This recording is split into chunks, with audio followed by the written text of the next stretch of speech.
Mayambu Prabhu Jisu Christagi Mingda Kuramjari Anoba Sermon ngasi amuk upload tawbagi tanja Ishorna phanganbibei damakta Ishorbu yamna thagatjabani amasung harauba phangdokjabani Ishorgi wahai pathokjage taminasi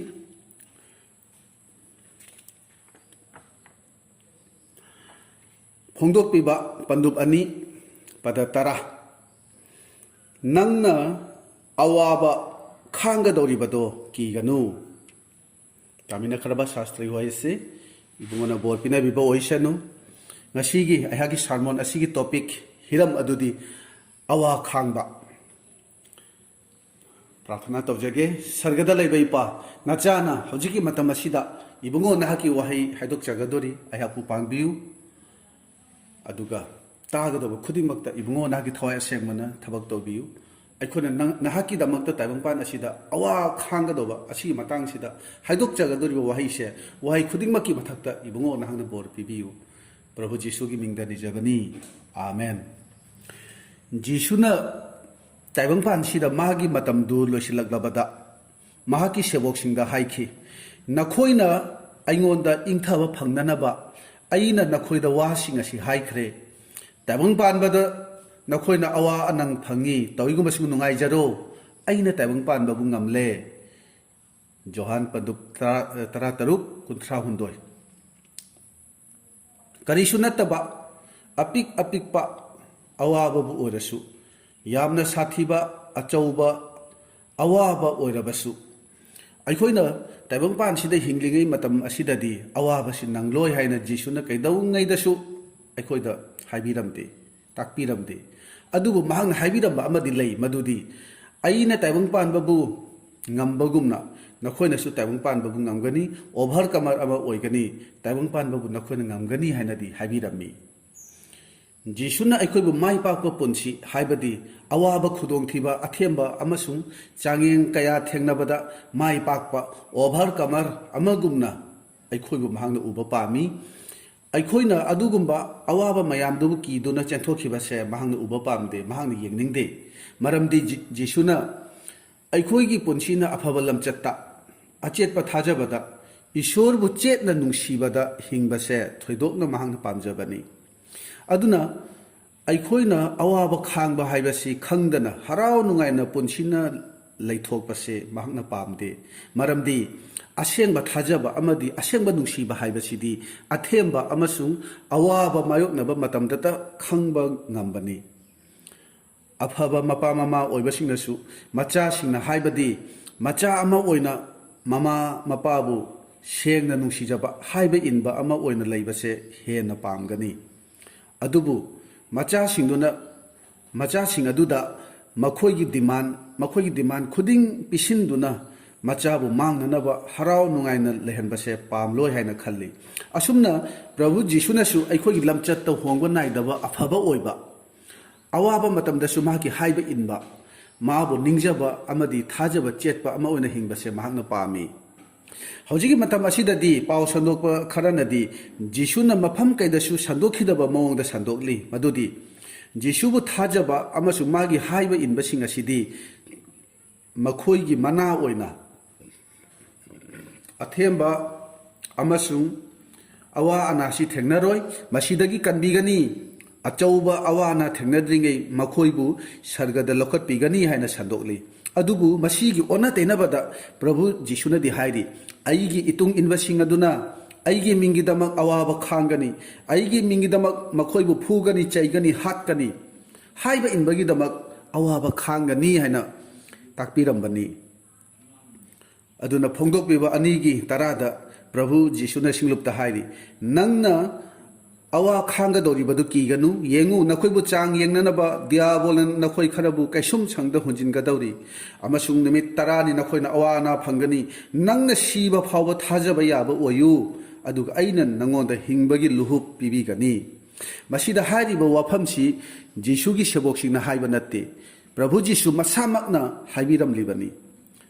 Aduga amuk Johan Panduk Taratretki Tramangada Yengsi, Masida Jisuna Mapa Ishorda Sheboksingi Damak Hajabado Equina Uba Pangi,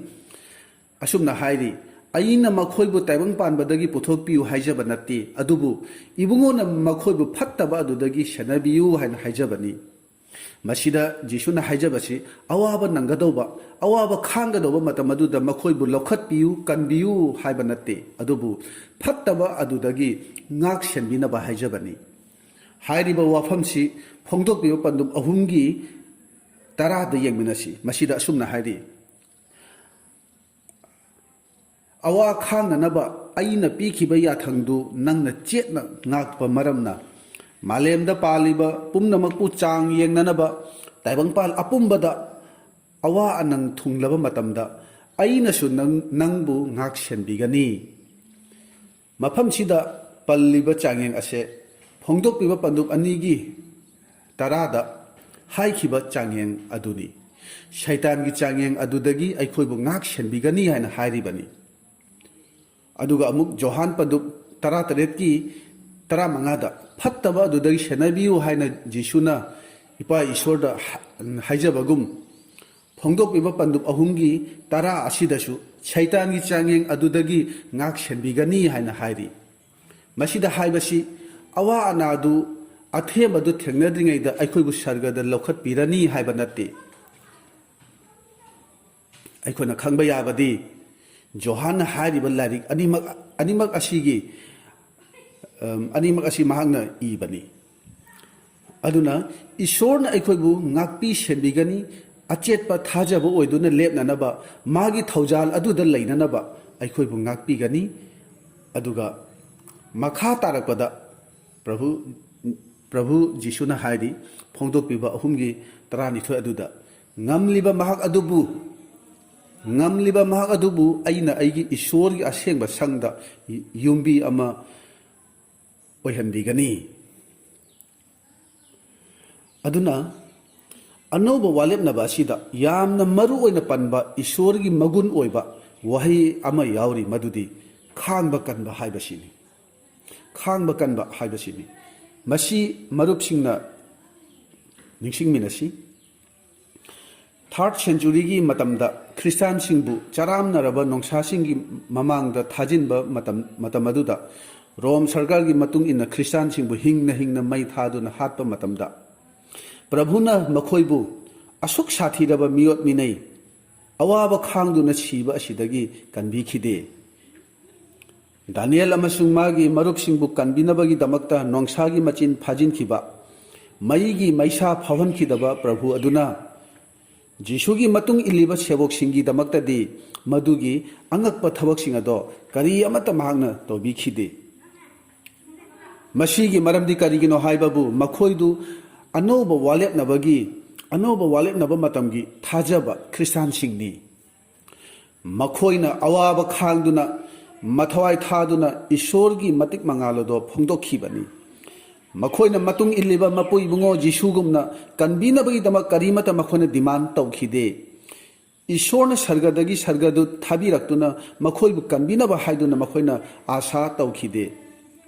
ꯏꯁꯣꯔꯅ ꯑꯉꯛꯄ ꯃꯇꯤꯛ ꯎꯠꯇꯨꯅ ꯃꯈꯣꯏꯕꯨ ꯌꯦꯛꯅꯕꯁꯤꯡꯒꯤ ꯃꯤꯑꯣꯠ ꯃꯤꯅꯩꯗꯒꯤ ꯀꯟꯕꯤꯅꯕ ꯃꯈꯣꯏꯅ ꯀꯩꯗꯧꯉꯩꯗꯁꯨ ꯍꯥꯏꯖꯈꯤꯗꯦ꯫ ꯁꯔꯒꯗꯒꯤ ꯏꯄꯥ ꯏꯁꯣꯔꯅ ꯎꯔꯤꯕꯅꯤ ꯃꯆꯥꯅꯨꯄꯥ ꯖꯤꯁꯨ ꯈ꯭ꯔꯤꯁꯇꯒꯤ ꯃꯧ ꯑꯣꯏꯔꯤꯕꯁꯤꯡꯕꯨ ꯅꯣꯡꯁꯥꯅ ꯍꯤꯡꯅ ꯁꯦꯠꯇꯨꯅ ꯆꯥꯔꯤ, ꯍꯤꯡꯅ ꯃꯩ ꯊꯥꯔꯤ, ꯃꯈꯣꯏꯕꯨ ꯇꯝꯊꯤꯅ ꯑꯣꯠꯄꯤꯗꯨꯅ ꯑꯋꯥꯕ ꯈꯥꯡꯍꯜꯂꯒ ꯍꯥꯠꯄꯤꯔꯤ꯫ ꯑꯁꯨꯝꯅ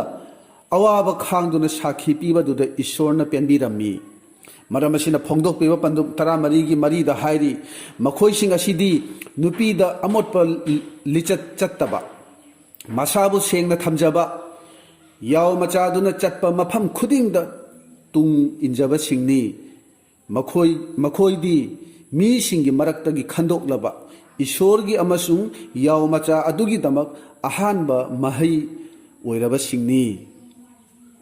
ꯑꯗꯨꯅ ꯖꯤꯁꯨꯅ ꯍꯥꯏꯔꯤ ꯅꯈꯣꯏꯅ ꯁꯤꯕ ꯐꯥꯎꯕ ꯊꯥꯖꯕ ꯌꯥꯕ ꯑꯣꯏꯌꯨ, ꯑꯗꯨꯒ ꯑꯩꯅ ꯍꯤꯡꯕꯒꯤ ꯂꯨꯍꯨꯞ ꯄꯤꯕꯤꯒꯅꯤ ꯍꯥꯏꯔꯤ꯫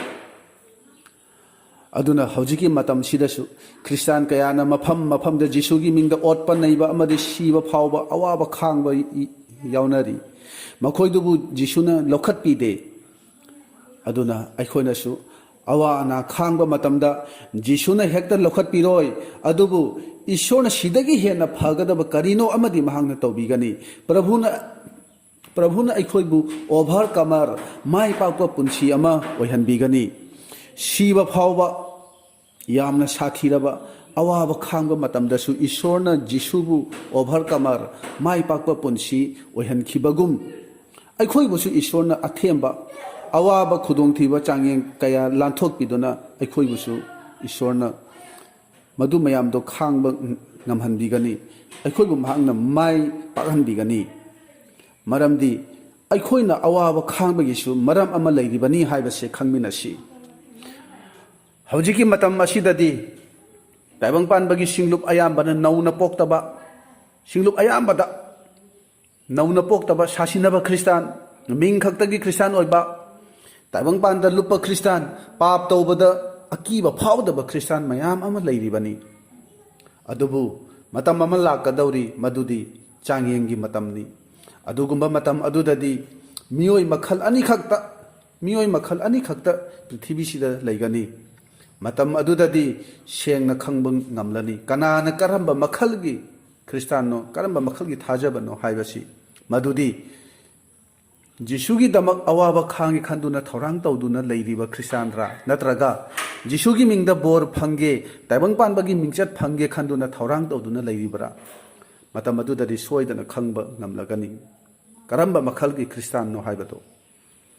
masigi maramda Ishorna hairi amadi Jisugi matung inbani aduga atopa amadudi antichrist ki matung inbani haina hairi marak sarakta laiba sasinaba sengdaba mingkhaktagi Kristan oiba amatta leiraroi nang aina Jisugi damak lepa natraga antichrist oikiba ama anisita leirani haina haibani hairiba masigi wapause ina khunba chawkhatpa pamba harauba nungaiba punsibuta pamjaba Kristan ichil inaw singi damaktadi tabadi yamna nungaitaba angakpa wapau amani masigi wafamsi makhoina lawsinba ngamdaba awaba message amani makhoina di Jisugi damak awaba khangba shaitangi changyeng siba phawba thajaba yaba asigumbasi taningde chandokpasu leite makhoina di Jisugi mingda angakpa tawba chawkhatpa inakhunda paisa paiba awaba kokpa madugumba sing aduda makhoina thajaba thammi madugi damak makhoina Jisu Kristabu ningibani adubu aikhoina khangba yabadi asigumba wapawase ariba matamgi Kristan singna sandokhibani Jisu Krista amasung mahaki sebok singna haurakpa matamdagi thajaba singda ahanba Kristan singda sandoktuna lakhiba wapa ado masini mafam khudingda sebok singi pukning chethanbiduna thajabada itat tattana leinanaba thoujanbiraga ayamba awa anang khanglaga aikona Ishorgi leibakta changba tare haina takpire akhon chatpa Taramarigi kunithoida hairi masida hairiba wafam ase Paul amasung Barnabana hairibani asumna hojiki matam masida sandokka mi kya yauri haibase akhoi khanthani ngaini hojikti asumna sandoklabadi tabinaba mi leiroi taningdaba mina singlupta ayambani singlupu khomjinba haitaba sandokpa haitaba mi ni haina khangani matam sigi singlup kharagi ichili naw singnadi khalli aikhoidi awaba khangloi awaba nangdringai Jisuna aikhoibu lokhat pirani haina khalli Jisubu aikhoina thajari base awaba kokna nabani haina asumna khalli adubu aigi nungsiraba marupsingna khanggadawbadi awaba khangbagi wafamse Jisu Krista masamangna amadi seboksing amasung Paul Barnabana sandoklamba wafamni makhoibu aikhoina aranbani haina haidadra Paul na so hairi aikhoina awa anang khangbaga loinana sarga leibakta changba tare haina maramasina aikhoigi imung manungda aikhoigi leifamda thabak subhamda tinariba marum mapang aikhoina nungtigi thengnariba changyeng macha singse masi achouba changyeng adugi damak thorang tawribani haibase aikhoi khangminasi adugi maramna haujiktagi changyeng macha da thajaba yaba haiba inbasi yamna maru oribani aduna Ishorna hairi Jeremiah pandup 12 gi mangada mi singa lamjel tanabada makhoi bu lakcharabada matau karamna nahakna sagolga lamjen tanaba ngamgadagi akokpa leipakta nahakna khudi thirabada karamna Jordan gi asukpa umangda changadoribano masida haibasi hojik ki matamsida changyang macha da warabadi mai thirabadi achoba changyang adul lakpadadi karamna mayoknagani kari oigani masini mi singa chatminnaba ngamdabaduna sagonga karamna lamjel tanagani hairi aduna nangdi hojiktagi hawna asa leitre haiba indre haibani lakadaba akanba changyang adudi nangna karamna khangba ngamgani hana hairibani aduna phongdokpiba amagi mapanda Johanna hairi Jisugi maramgi damak nakhoiga loinana awa ana khanghaina khangminnaba amasung ningthau leibaki saruk phangminnaba asum hairi aduna asengba sebok khudingmakna Jisugi awaba aduda saruk yanabai damak taibangpan asida hingliba makhai thorang tawduna leifam thokpani haibase masigi wahisina khanghalibani Johanna masigi phongdokpibase yamna nungaiba punchi marel amada leiraga phangkhiba nate marupsing adubu Patmos kauba ithatta yamna awaba phibam amada leiringaidani maramdi Johanna Ishorgi wahi amasung Jisu Kristagi haiba inba amasung sakhi pithokpa ama oina mahagi punchi ado hinglammi aduna mahak masamak yamna awaba khangbaga loinana singlupki asengba ichilinau singna Antichrist singi makutta taibangpanbagi aroiba matam lakpada awaba khanggadoriba adugi damak mahakna ibiram labani aduna aina mamangda haikibagumna awaba khangba natraga khangba kanba hariba Ishorgi athoiba gunsingi marakta ama oriba wahi ase Bible da aroiba matamgi matangda ibasida masibu yamna maru oina palammi Prabhu Jisu masamakna mathi Pandukun marigi mapanda hairi matam maduda makhoina nakhoibu hatkani aigi mingi damak jat pumnamakna nakhoibu tokachagani matam duda mi ayamana tugani amaga pithoknagani amasung tukachanagani masigi matamsida mi ayamana khudi thigani hairi maramdi makhoina khangani singluptadi eikhoi luchingba ojasingna asumna tambikhide haina makhoina khangani aduna Jisuna mathi pandup kunmarigi 300 da makhata na hairi aroiba phawba ichang thauna khangba mising adubudi kanbigani yana hairi aroiba oina Ishorgi wahidagi ya khara haidokchage aina nakhoida achumba makhari bani nakhoi namittagi pita duna kapkani amasung teng thagani adubu taibang panbanadi harau tayamgani nakhoi awa maisa langani adubu nakhoi gi awa badu harau bada ongani Johan panduk 13 kun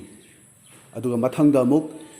nakhoi gi thauna hanganu maramdi achauba mana phanggadaba lai nakhoina Ishorgi ningbadu taunanaba amasung mahakna wasakpi khiba adu phangnanabagi damak